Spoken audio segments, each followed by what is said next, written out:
Bueno, tendríamos que tener el sistema que tenemos tan un rociador para mojarnos a todos. Muchísimas gracias a los organizadores por hacerme compartir con ustedes algunos conocimientos y experiencias sobre este tema que considero vital. Me encanta, me resulta muy bello el acrónimo en bio, ¿no? Porque de alguna manera bio, todos sabemos, es vida, en realidad entonces termina siendo un encuentro de vida. Y de eso vamos a hablar, para ubicarnos de la sinergia que hay entre el agua y la actividad biológica que nos une. Y después voy a dejar un espacio también para reflexionar sobre lo que estamos haciendo. No estamos en vivo. Así que comenzando, me pareció que no había mejor manera de empezar esto que recordando cómo empezó la vida.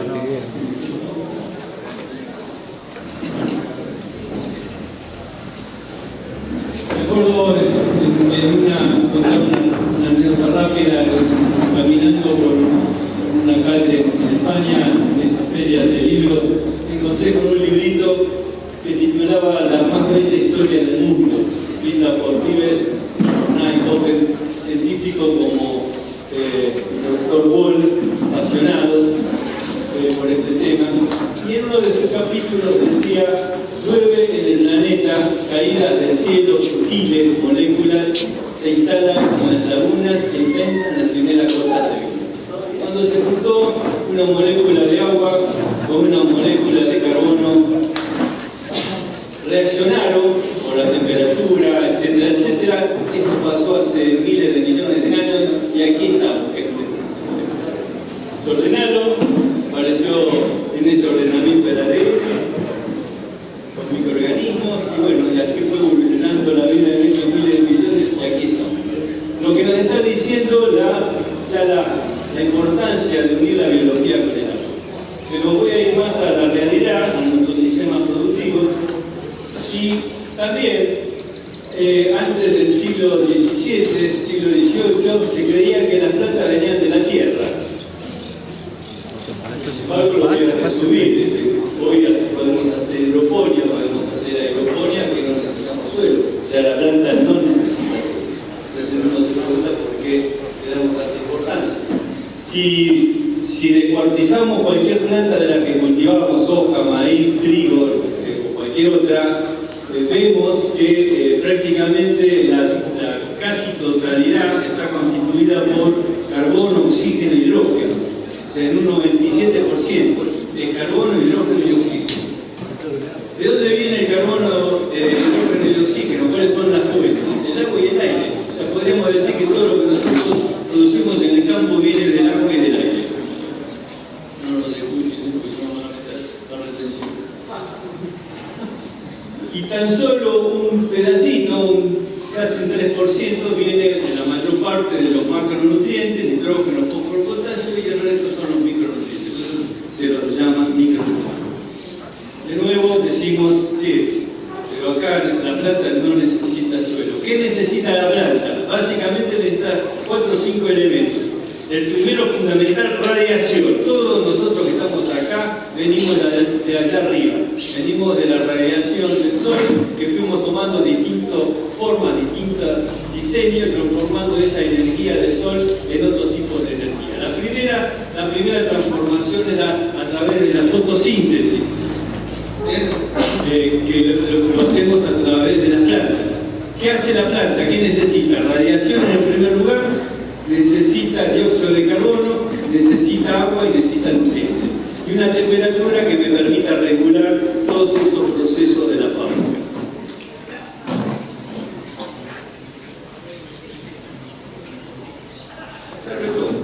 Está escrito en los manuales de la escuela primaria. No estoy diciendo nada raro. ¿Qué hace la planta? Toma agua desde el suelo a través de las raíces, podría hacerlo a través de una solución con nutrientes, en hidroponía, y la transpira esa planta, la trasloca y la larga a la atmósfera en forma de vapor. ¿Qué hace la planta? Transpira. ¿Y eso es importante? Sí, es importante, como lo está pasando a nosotros en este en el caso de la planta, nosotros también. Porque mientras los estomas, que son los poros, están abiertos, es por donde entra el dióxido de carbono, si nosotros queremos producir, tenemos que tener los estomas de las plantas abiertas. Tenemos que transpirar. ¿Está claro esto? Si la planta no transpira, por ejemplo, si eso ocurre, le faltó agua, uno de los principales mecanismos que tiene la planta es cerrar esos poros, esos estomas, fantástico, se está defendiendo, pero no entra dióxido de carbono para seguir construyendo estructuras vegetales.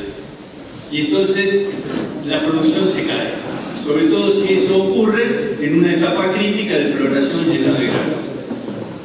Entonces acá me permito ya hacer un primer resumen para que nos quede grabado como una marca a fuego. La única salida de agua del campo que es rentable y que es sustentable es el agua que se va por transpiración. Todas las demás salidas de agua del campo son no rentables, no sustentables. Es el agua que se va por evaporación, que no pasa por la planta, el agua que se va por escurrimiento, produciendo erosión de las zonas más altas a las zonas más bajas, y el agua que se va por percolación, alimentar las napas, que muchas veces ascienden. En nuestros ambientes podemos tener hasta problemas de desalinización y otros inconvenientes. Con lo cual, nuestro desafío agronómico, resumiendo, es cómo hacemos para que el agua, tratar de que hasta el último milímetro de agua se vaya por los estomas, se vaya transpirando. ¿Qué pasó? Por lo tanto, lo que estoy diciendo nos lleva a pensar, y eso está escrito en casi todos los trabajos de científicos, es que a mayor transpiración, mayor rendimiento.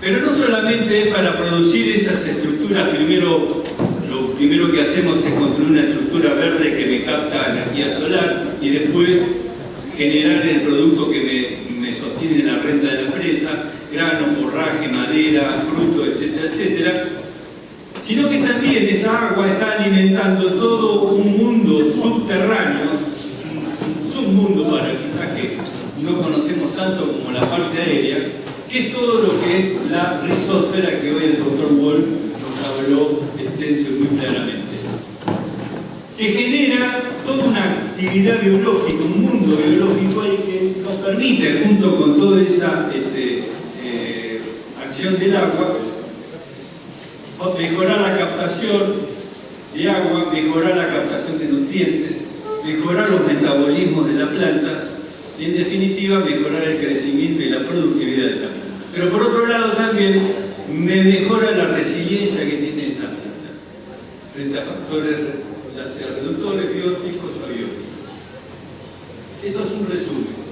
Pero tengamos en claro esto, que desde el punto de vista productivo,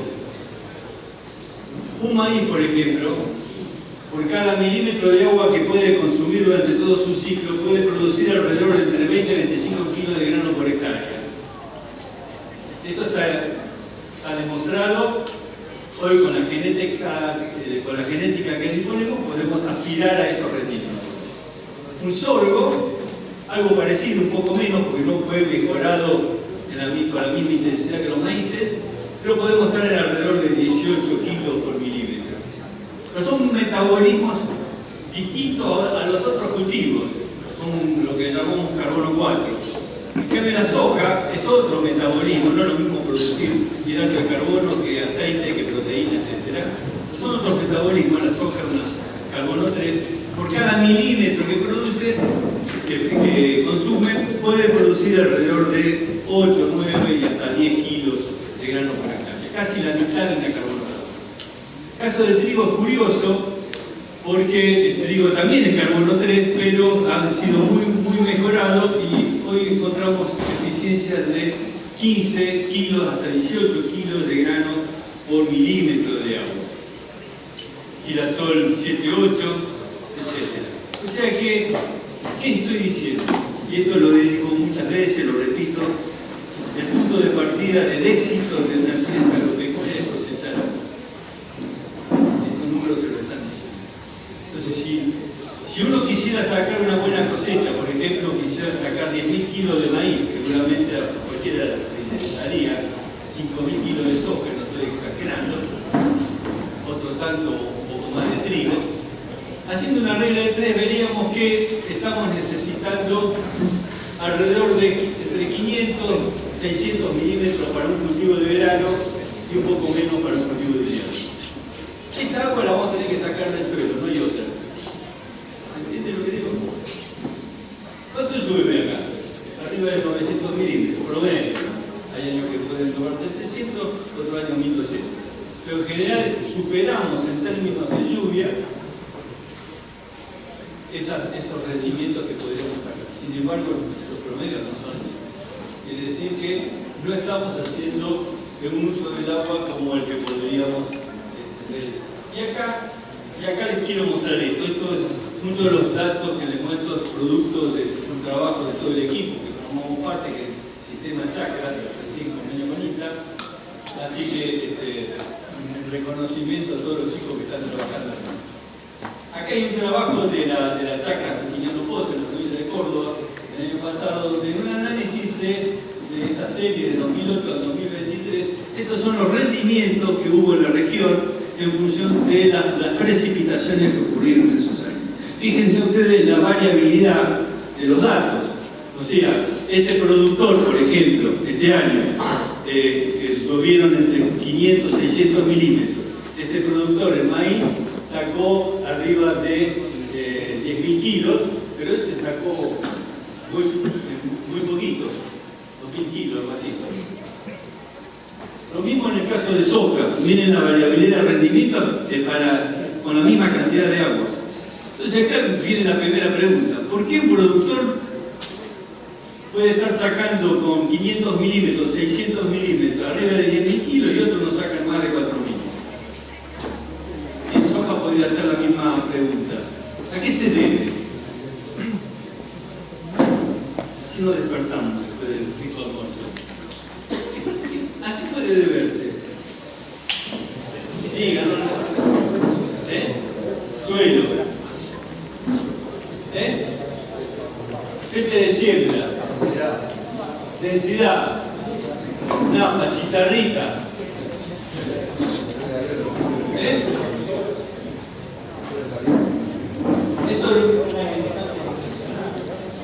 Esto es lo que a mí me enseñó. Aprendí que la agronomía es el arte de manejar el depende.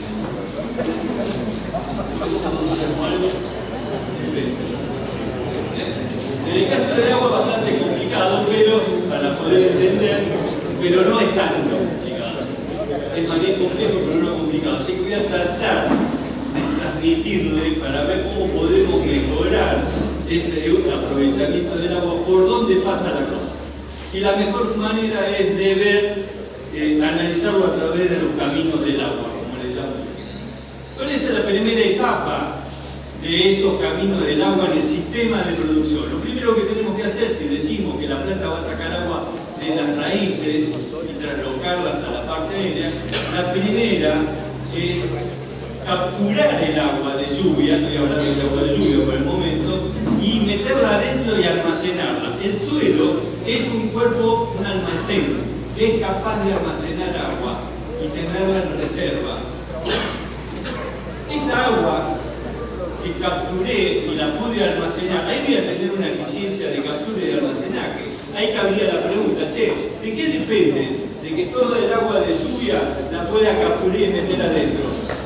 Contestar esa pregunta es clave. Vamos a ver de qué depende.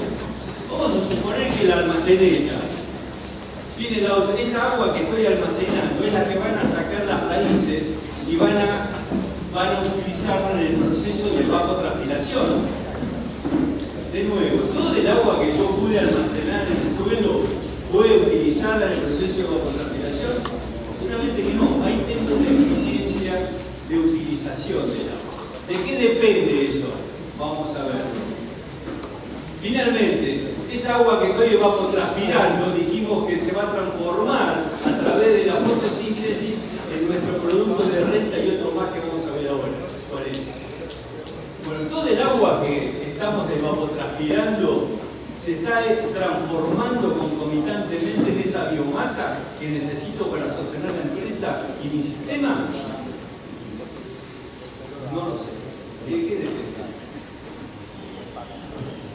Creo que si analizamos eso, ustedes se les va a facilitar poder adaptar y ajustar la tecnología de su empresa a apuntar a tener un uso más eficiente del agua y al menos que la mayor cantidad de agua se vaya por transpiración. Pero hay una cuestión que no lo dije todavía, me lo estaba reservando para ahora. Y es que cuanto más agua yo capturo, más utilizo y más convierto, más renta yo genero para la empresa. Más kilo de grano, más kilo de forraje, más kilo de madera, etcétera, etcétera. Pero además, ¿saben qué? Estoy generando la biomasa, la masa, la materia prima esencial para fabricar uno de los principales componentes que necesita nuestro sistema para ser sustentable, que es la materia orgánica y actividad biológica.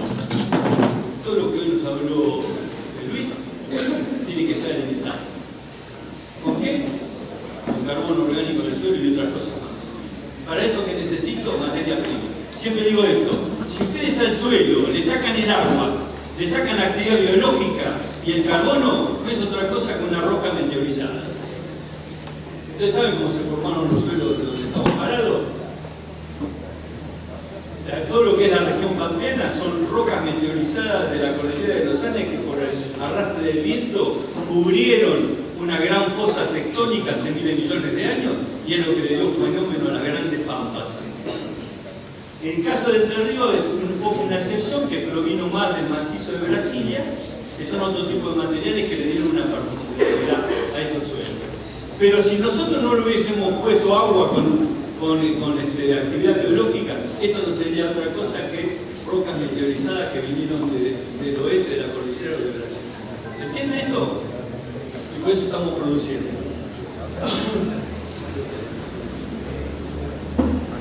Entonces vamos a ir tratar de ir rápido en el primer paso, que es la captura y el almacenamiento. Tenemos que entender que un suelo, la mitad de su volumen de un suelo es sólido. La mayor parte son minerales, arcilla, limo, arena, que son los que van construyendo esa estructura. Pero esa estructura se construye a partir de que le ponemos materia orgánica y actividad biológica. Significa mucho lo que dijo Luis, todo lo que son los que producen actividad biológica, que como vamos viendo, si ustedes se fijan, la imagen,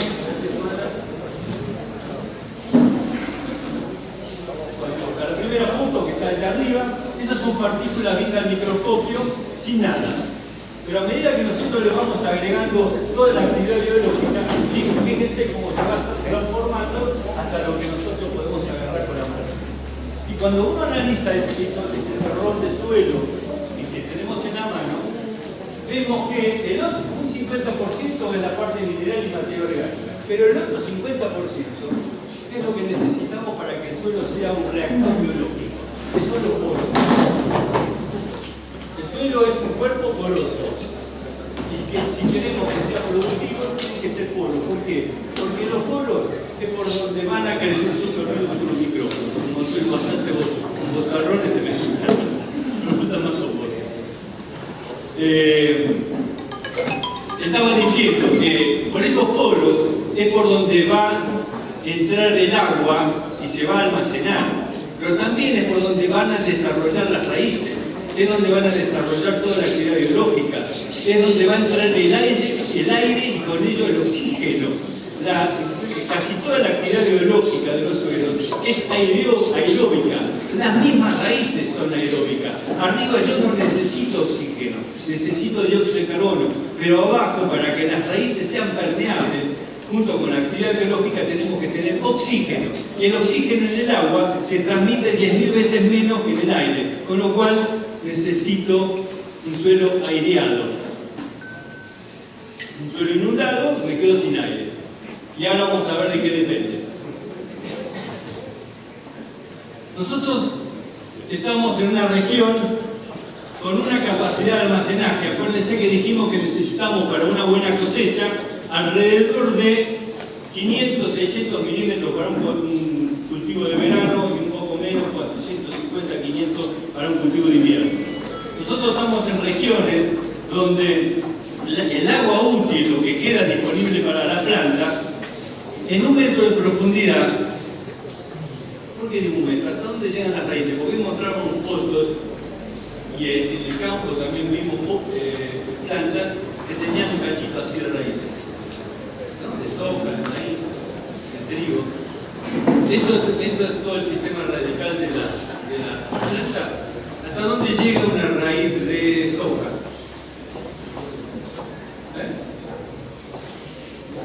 2 metros. Yo me di mi tesis de posgrado, le hice en soja en Córdoba y me di 2 metros 30. Maíz otro tanto. El trigo también podría estar sacando agua de 1,5 2 metros. O sea que mi suelo, cuando yo analizo mi suelo, mi profundidad es hasta donde llegan las raíces. Con lo cual, lo que nos está diciendo este trabajo de ITA es que en 1 metro de profundidad, en general, los suelos de nuestra región pueden almacenar al metro 150 milímetros. Y a los 2 metros, si es que tengo raíces, casi el doble, 300 milímetros. Pero, ¿qué pasa? Aún arrancando con un suelo lleno, no me alcanza para tener una buena cosecha. O sea, tiene que llover, o tengo que regar. Ahora, esa lluvia tiene que entrar y tiene que ser almacenada. Y eso vamos a ver de qué depende. Lo primero que tengo que hacer para capturar el agua es ponerle un paraguas al suelo. Quiero aclarar con esto muy rápido. Los suelos nuestros en general son franco-limosos en superficie. El limo hace que las estructuras sean muy débiles.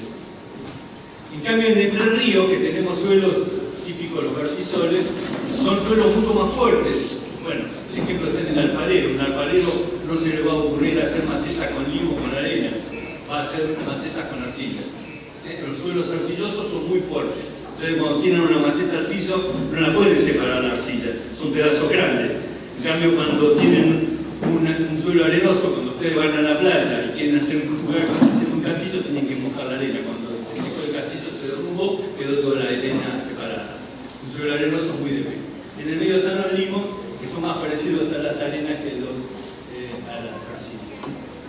Entre Ríos, desde ese punto de vista, por los contenidos de arcilla que tiene, el tipo de arcilla, son suelos bastante fuertes desde el punto de vista estructural. Pero tiene otro inconveniente que ya lo vamos a ver. Entonces, el primer paso es evitar que la lluvia pegue contra un suelo desnudo y rompa esas estructuras y lo selle. Y con eso me va a tapar los poros para que el agua pueda entrar. Entonces, ¿qué tengo que hacer? Poner un paraguas. En nuestro caso, ¿qué es el paraguas? Una cubierta vegetal, viva o muerta.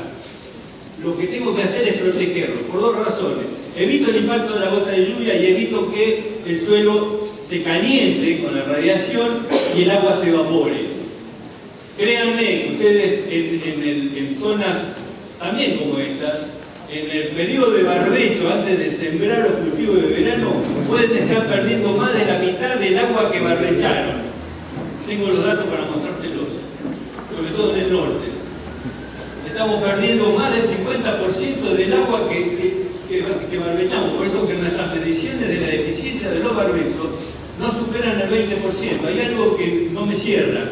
Hacemos una práctica para juntar agua y estamos perdiendo el 50%. Algo no funciona. Entonces, si la vas a perder, aprovecharla para hacer fotosíntesis y fabricar todo lo que estamos diciendo. Cobertura y mateo orgánico. ¿Entiende lo que voy diciendo? Cobertura indispensable. Si es posible, los 365 días del año. El sistema de producción, acá lo que vemos es la diferencia que tuvimos cuando empezamos a desarrollar la siembra directa. Esto son curvas de lluvia efectiva, o sea, de lo que me llueve, cuánto me entra, cómo la siembra directa nos permitió aumentar las lluvias efectivas. Pero no alcanzó eso. Acá lo que tenemos a la derecha es que vemos que cómo estamos haciendo la siembra directa en muchos lados, que en realidad estamos sembrando directamente, donde los barbechos que dejamos también quedan prácticamente desnudos, con muy poca cubierta, y vemos cómo al agregarle los cultivos de servicio o cubierta, también aumentamos esa curva de lluvia efectiva. Entonces, primera conclusión, cobertura es fundamental. Ahora bien, viene la otra parte y acá es donde entra el juego con la actividad biológica y todo lo que nos habló Luis. Es el otro concepto. Yo le pongo un paraguas, pero no me alcanza. El paraguas lo tengo que meterme de ver cómo lo invierto para juntar el agua que capto con el paraguas. Llévense ese dibujito en la mente. No solamente me alcanza con cubrirlo, sino que tengo que juntar toda esa agua y meterla dentro del suelo. ¿Cómo lo hago? Entendiendo que el suelo es un cuerpo poroso, donde voy a tener poros grandes y poros chicos. Los poros chicos son los que dependen de la textura, que yo no puedo manejar. Eso viene en la escritura de campo en el contrato de alquiler. Estos suelos, por ejemplo, los suelos de Entre Ríos, los cuartizoles, los alrededores vérticos, palabras que utilizamos en la jerga nuestra, pero no importa ahora, o más o menos arcilla. En general son los suelos que más almacenan agua. Almacenan cerca de 400 milímetros al metro. Pero ¿qué pasa? Como tienen tanta arcilla, el agua está muy retenida, el punto de marchitez también es muy alto. Entonces lo que me queda como agua útil es posiblemente menos que lo que puedo tener en algunas zonas de Buenos Aires, Córdoba, como veíamos en el mapa. Pero le pongo un agravante, que de esos 130 milímetros que me pueden quedar de agua útil, lo que está fácilmente disponible para la planta es la mitad. O sea que de esos 130, para que la planta no se estrese, voy a tener aproximadamente 70-80 milímetros de agua fácil. Por eso que los que riegan no esperan a que el suelo se seque, sino que riegan mucho antes, cuando el agua está en el 50-60%.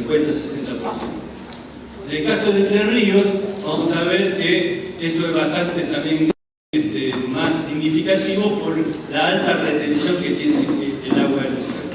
Entonces es fundamental en Entre Ríos, en Córdoba, en Santa Fe, en todos los lados, de que el suelo no solamente tenga esa porosidad de almacenamiento, que de por sí ya es de genética natural, que lo digo, no importa que hagamos soja, maíz, pastura, lo que sea, sino que ya está en la genética del suelo, sino que necesitamos de esto que llamamos autopistas biológicas. El agua que se manda rápido, por poros grandes. ¿Y eso quién lo genera? Eso lo genera una estructura a partir de la combinación entre las partículas minerales con la materia orgánica y toda la actividad biológica, raíces y todo lo que nos habló Luis. Y como nos explicó Luis hoy, las imágenes, si ustedes ven, esto son trabajos australianos, imágenes hechas con una suerte de tomografía, donde vemos qué pasa cuando los suelos se degradan, le sacamos la materia orgánica, le sacamos la actividad biológica, cómo se ve afectado esa autopista biológica que les comentaba antes. ¿Qué significa esa formulita que está ahí? Es una ecuación de una ley física, no importa que no vamos a hablar de eso. Lo que está diciendo es que la velocidad con que se mueve el agua en un polo es proporcional a la cuarta potencia de su radio. Vamos a hablar en criollo. ¿Qué significa? Que si yo a un suelo lo degrado la materia orgánica, le saco la actividad biológica, le paso con el tractor, con la sembradora, con la camioneta y achico el tamaño de poros 10 veces, la infiltración no disminuye 10 veces, disminuye 10.000 veces. Y viceversa, si yo a un suelo le meto actividad biológica, le meto raíces, rotaciones con cultivos como maíz, con sorgo, trigo, y aumento 10 veces el tamaño de un poro, la infiltración, la velocidad del agua no aumenta 10 veces, aumenta 10.000 veces. Por eso que es una bisagra en el término de la captura, de la infiltración y almacenamiento, el fomentar esto que estamos hablando de todo lo que haga la actividad biológica. Les voy a poner un ejemplo concreto. Esto que les muestro acá es lo que está pasando con siembra directa, mejor dicho, sembrando directamente cuando no tenemos en cuenta aspectos fundamentales como son las rotaciones, la intensificación, y cuando digo intensificación me refiero a intensificar la fotosíntesis a través de la incorporación del cultivo de servicio, darle tiempo a los procesos biológicos, por ejemplo, pasturas, a veces trabajando con los pulsos agrícolas que son cortos, los procesos de fotosíntesis y construcción son superados por los de descomposición, entonces el sistema se degrada. Entonces, ¿qué vamos viendo? Con muchos años de siembra directa mal hecha, recalco esto, porque no es culpa de la acción directa, sino cómo la estamos haciendo, estamos viendo aumentos en la densificación. Hoy habló Luis sobre la compactación. Bueno, estamos viendo con bastante generalización los problemas de densificación. Lo que vemos acá, cada rayita que ven acá, me gustó más mostrárselo así que en un gráfico, son mediciones que hemos hecho en distintos campos de productores en toda la región. Si ustedes se fijan en los montes, abajo de los montes, las densidades están alrededor de 1 gramo por centímetro cúbico.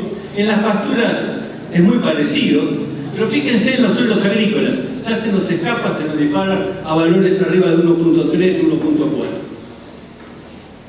Y lo mismo pasa en el subsuelo, por ejemplo, de 0 a 20. ¿Qué significa esto que le estoy marcando? También vemos un incremento en las estructuras laminares. Las partículas en general no son vaporitas, sino que son como escamas de pescado, lo vimos hoy en la foto. Cuando le sacamos la materia orgánica, cuando le sacamos la actividad biológica, se empiezan a reacomodar y se empiezan a ver esas láminas como la laca de San Luis. Es bastante frecuente ver en los campos. Y lo que estamos viendo, fíjense también que en los montes, en las pasturas, las laminaciones son muy bajas. Cuando nos vamos a los lotes agrícolas, se ve significativamente el efecto. ¿Cómo se traduce eso? Porque yo les digo, aumentó la densidad 1.3, y Rodolfo me va a decir, ¿y eso qué significa? Yo les voy a mostrar qué significa. En un monte que tiene una pastura que tiene una densidad aparente de 1, voy a ir rápido con esto, si no nos da el tiempo, tenemos una porosidad total del 62%, dijimos que por lo menos teníamos que tener un 50%. Bueno, acá estamos muy bien con 62%. Como no varía los microporos, porque esto depende de la textura, nos da que la porosidad de aireación está arriba del 30%. Cuando se los adelanto, si la porosidad de aireación cae por debajo del 10%, van a empezar a ver los problemas. Problemas de infiltración, problemas de desarrollo de raíces, problemas de falta de actividad biológica, problemas de denitrificación, sobre todo en épocas lluviosas. Ahora fíjense, en un monte tendríamos un 37% de aireación, me sobra. Tengo una capacidad de aireación del suelo fantástica. Fíjense cuando lo llevo 1.2 solamente, que no es tanto. Me baja al 24%. Sigo con el proceso de densificación en la agriculturización, me voy a 1.4, como las tiritas que veíamos hoy. Miren, bajó un 9%, ya estoy por debajo del 10%. Y estamos viendo casos de 1.5, 1.6. ¿Qué pasa? El 3%.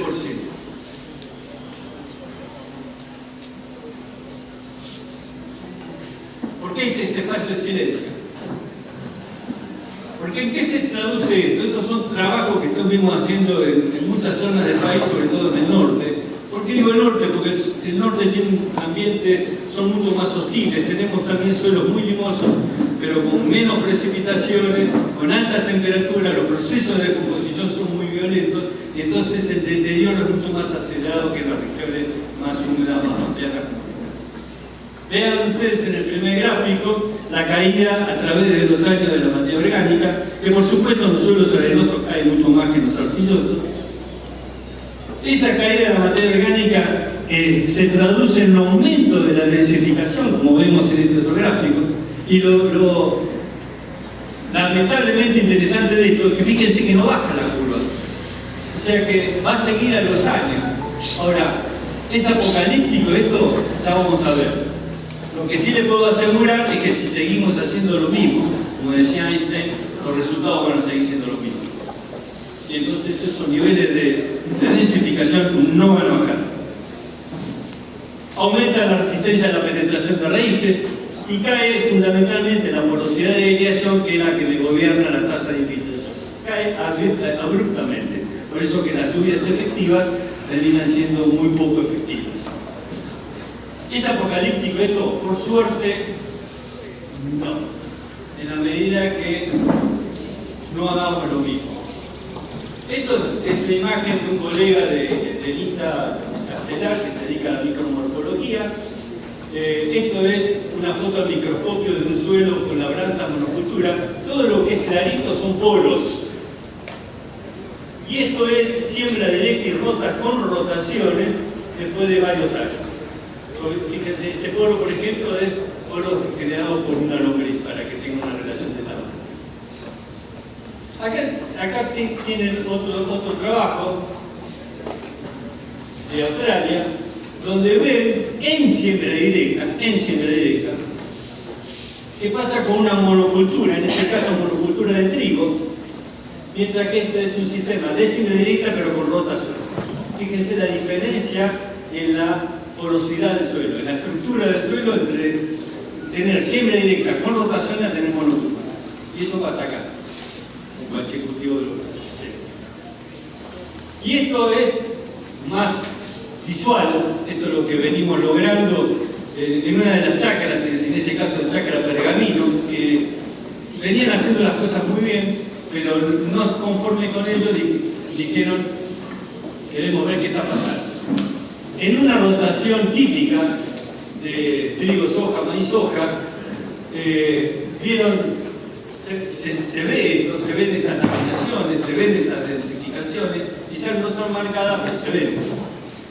Entonces lo que se propuso en esa chacra es que a ver si con la actividad biológica, producto de la intensificación, se podía mejorar y cuánto nos podía llevar ese proceso.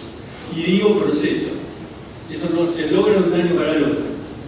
Y bueno, vimos que a través de los años y al cabo de 6 años, fíjense la diferencia, aquello es un campo, este es otro campo, fíjense la diferencia entre el punto de partida y a los 6 años cómo cambió tanto en la intensificación con cultivo de servicio, pero mucho más cuando le damos tiempo y ponemos alguna pastura.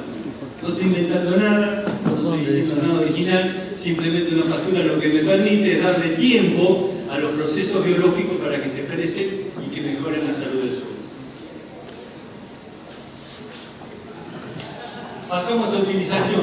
Como habló tanto, explicó tan claramente Luis, voy a simplemente hacer una síntesis de que en principio la utilización de esa agua que pudimos almacenar va a depender fundamentalmente, obviamente, de una relación entre la oferta climática y ya sea entre lo que me está demandando la atmósfera y lo que está consumiendo la oferta. Pero también va a depender de la habilidad que tenga el suelo de entregar agua, y acá voy a dar una particularidad del y de la habilidad que tenga la planta para sacarla. No es cuestión de tener agua en el suelo.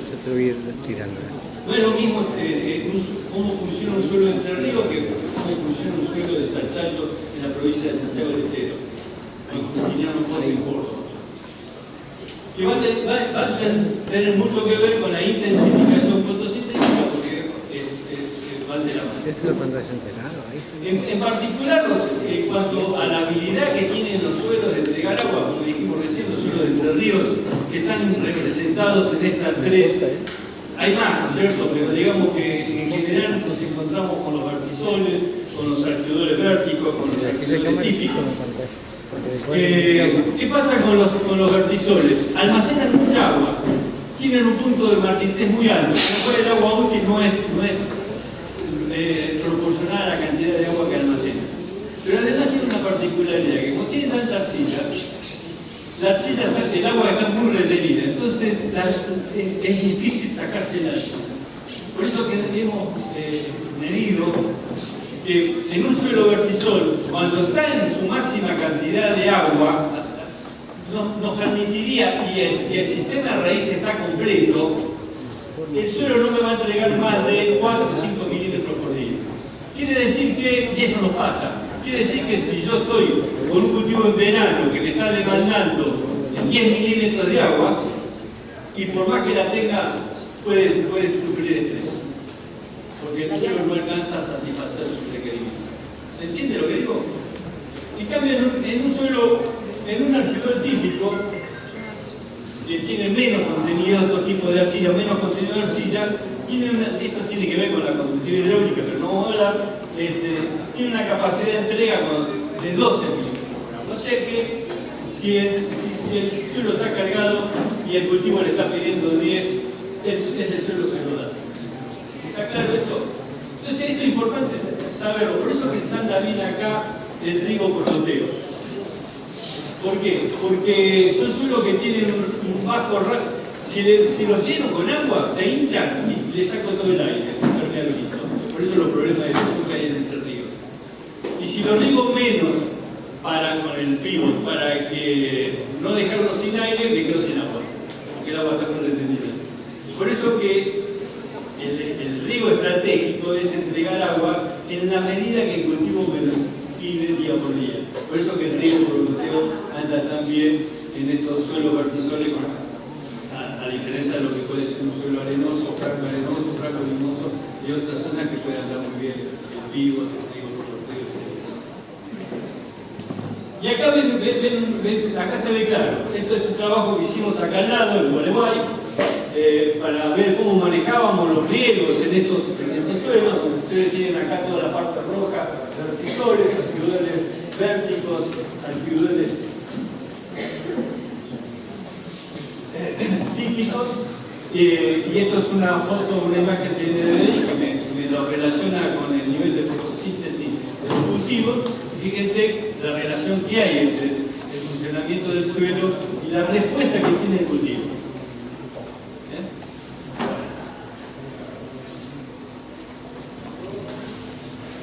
Sí, voy a hacer. Lo que esto lo habló mucho Luis, desde el punto de vista de la habilidad que tiene la planta de sacarle agua del suelo, depende del desarrollo de raíces y de la actividad que tienen las raíces. Acá me gusta siempre decir algo: la raíz no crece porque esté buscando agua, la raíz crece porque hay agua. Es un proceso hídrico, es un crecimiento celular, desarrollo y crecimiento celular. Para que haya crecimiento y desarrollo celular, tiene que haber jugo celular que nos cosa agua y soluto. Por lo tanto, si no hay agua, no hay crecimiento celular, no hay crecimiento de raíz. ¿Está claro? Por eso que una regla de oro es sembrar con un suelo bien cargado, si es posible hasta los 2 metros. ¿Por qué? Porque eso va a fomentar el crecimiento rápido de la raíz. Fíjense ustedes, el trabajo de Andrea y de Lisa Rivera. Fíjense, la tasa de crecimiento que tienen las raíces que llegan superan los 2 metros. Girasol, soja, trigo, lo que decíamos hoy. Si uno calculara la pendiente de estas curvas, veríamos que la tasa de crecimiento está en el orden de 3 a 11 centímetros por día. Sobre todo el girasol, que no regula la evapotranspiración y entonces compensa, no pide permiso para poder agua. Entonces compensa eso con un rápido crecimiento de raíces. Si tiene temperatura y si no tiene resistencia. Como vamos atacando los... Y bueno, todo lo que dijo hoy Luis, no lo vamos a repetir, simplemente que las raíces es todo un mundo que todavía no sabemos aprovechar, favoreciendo la agregación por los procesos de envejecimiento ciclado, la producción de exudado, todo lo que habló Luis hoy, aumenta el carbono orgánico, se estima en muchos lugares donde la muerte, hoy hablaba de tecnología, Luis, se estima en muchos casos que el 50% del carbono total del suelo es aportado por las raíces, mientras que en la parte aérea solamente un 13%. Y eso es bastante lógico, porque nosotros, por ejemplo, cuando dejamos de 10.000 kilos que me llevo de grano de maíz, puedo estar aportando 10.000 kilos de materia seca al suelo. De eso, el 75% se me va a la atmósfera como CO2 en la decomposición. O sea que lo que termino aportando al suelo, desde el punto de vista aéreo, es nada más que ese 20-25%.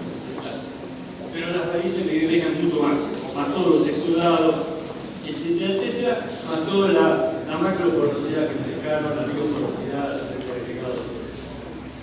Esto es nada más que una curiosidad para que tengan en cuenta, porque uno siempre arranca la planta y ve todas esas raíces abajo. Cuando uno suma todas las raíces que hay en el perfil del suelo, por ejemplo, los trigos, esto está calculado, yo calculé para la soja, fíjense, si uno sacara la longitud de raíces por hectárea, esto para trigo, 360.000 kilómetros por hectárea. Que están exudando, que están generando actividad biológica, que están generando polos. Eso es la distancia de la Luna a la Tierra, más o menos.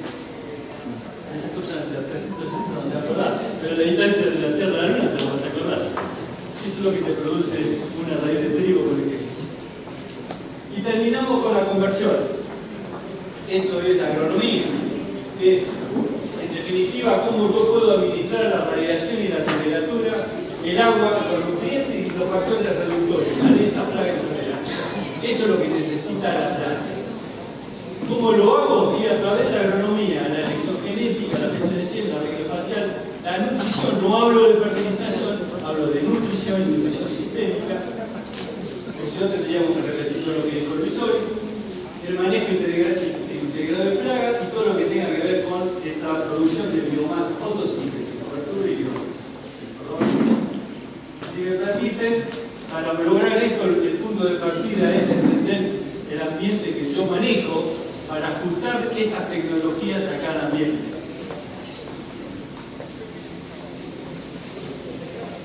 Y tener en cuenta que un sistema sustentable, en la medida que tú puedas intensificar fotosíntesis, diversificar, es un desafío, no solamente un desafío, sino casi diría hasta un compromiso moral, que es sostener la biodiversidad de nuestro planeta. Entonces no puede ser que con semejante país, con casi 3-4 millones de kilómetros cuadrados, estemos resumiendo la producción agrícola a 3 o 4 cultivos. Piénsenlo. Y la otra, la integración de actividades también. Pensemos, agricultura, ¿por qué no? Ganadería, forestación, lo que se nos ocurre. Está visto esto, que con la intensificación aumentamos el aporte de carbono al suelo, la actividad biológica, no hay tiempo para describir eso, esto debe ser para fundamentar o argumentar o certificar lo que decíamos hoy, en caso que le damos tiempo, como en el caso de la pastura, cómo las raíces le aportan en términos relativos al total más que la parte de... Y si me permiten 2 minutos, 3 minutos, 1, bueno. Todo esto dijimos que las plantas no necesitan suelo. Yo creo que todos necesitamos el suelo. El suelo es el sostén de vida y de la biodiversidad, lo que acabo de decir. Es el reservorio del ADN. Obviamente el reservorio junto con los océanos del carbono es un filtro de contaminantes. Por todo lo que estuvimos diciendo del almacenamiento y gestión del agua y los nutrientes. El que sostiene la producción de alimentos y es el ambiente nada más que el ambiente físico y cultural de la humanidad. Pero nada más que esto, que es la piel del planeta, en términos relativos, a lo que es el diámetro de la Tierra, el suelo es nada más que la piel. Se lo dejo para la reflexión mental de cada uno. Y esto me gusta decirlo, porque los argentinos somos muy soberbios, dicen por lo menos, nosotros nos damos cuenta, pero nosotros dicen que somos soberbios. Voy a hacer eco de esa soberbia. Estamos dentro de los 3-4 lugares más ricos del planeta en términos de suelo, calidad de suelo, que son los molisoles, terminados en oles, porque esto tiene que ver con la materia orgánica, enriquecidos en materia orgánica. Todo este territorio nuestro, que nos tocó la suerte parte de Estados Unidos, una parte de China, donde está la guerra, y en Eurasia fue la cuna de la humanidad. Y somos justamente por eso las regiones que fuimos, somos y seremos fábricas de alimentos para el planeta. Pero con ese compromiso que nos da de tener que cuidar esto. Hoy no nos compran solamente cantidad, sino nos compran calidad y ambiente. Si queremos ser competitivos, tenemos que generar cantidad de alimentos, calidad y ambiente. Y en ese sentido la siembra directa nos jugó muy a favor, fue un cambio no tecnológico, sino que fue un cambio cultural. Lamentablemente lo que estamos viendo nos llevó muchos años. Los que peinamos canas no nos la contaron, sino que la vivimos. Y hoy estamos viviendo ese proceso de reversión a la labranza, porque no entendimos cómo había que hacer la siembra directa, en mi opinión. 2 palabras, la siembra directa para que sea realmente sustentable no es agarrar una sembradora y salir a sembrar. Implica cubierta permanente, en lo posible los 365 días del año, en la medida que el agua me lo permita. La no remoción del suelo, obvio. porque eso acelera toda la decomposición de los procesos biológicos. Y actividad biológica. Entendimos que la siembra directa, si no va con cobertura y no va con siembra directa, con actividad biológica, no esperen una siembra directa exitosa o sustentable. Eso va a repercutir sobre el carbono, sobre la estructura del suelo y sobre los procesos biológicos que venimos hablando de esta mañana. Esto repercute en el balance del carbono, fundamentalmente en el balance del agua y en el balance de los nutrientes. Y todo esto es hacer un uso eficiente de toda la energía que proviene del sol. Termino con este cuadrito hermoso de Van Gogh, que fue para mí un pionero. No sé si sabía algo de estrella directa, pero sí sabía de algo de sustentabilidad por su pintura, por lo menos la rescaté. Y ¿cuál es la gran diferencia? Que no pasa por la siembra directa. ¿Cuál es la gran diferencia entre la agricultura tradicional, que es lo que seguimos haciendo con siembra directa, y la agricultura sustentable, que es la que estamos pregonando?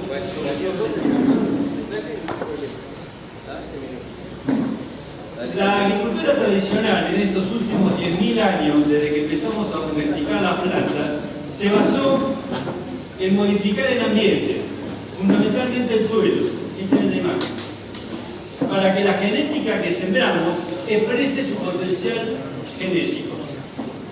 ¿Sí o no? Eso lo hizo el hombre desde que empezó a domesticar las plantas.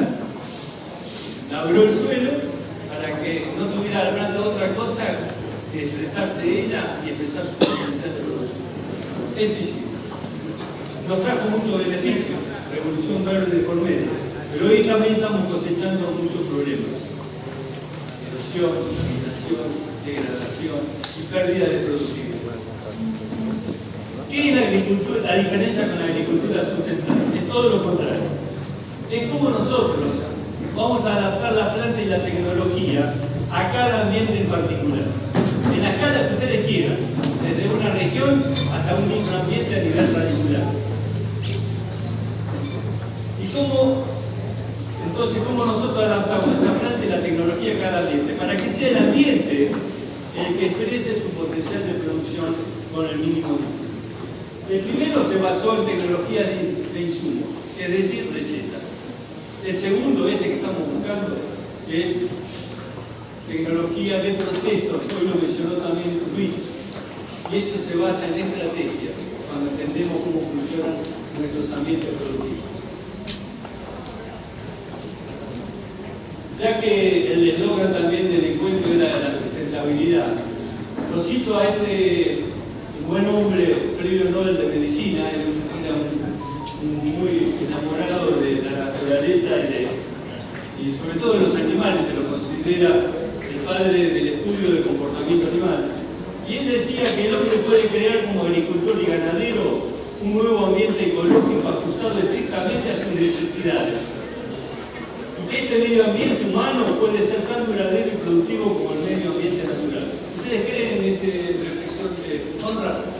Yo sí, siempre y cuando las necesidades y los intereses nuestros estén en equilibrio con las necesidades de la naturaleza.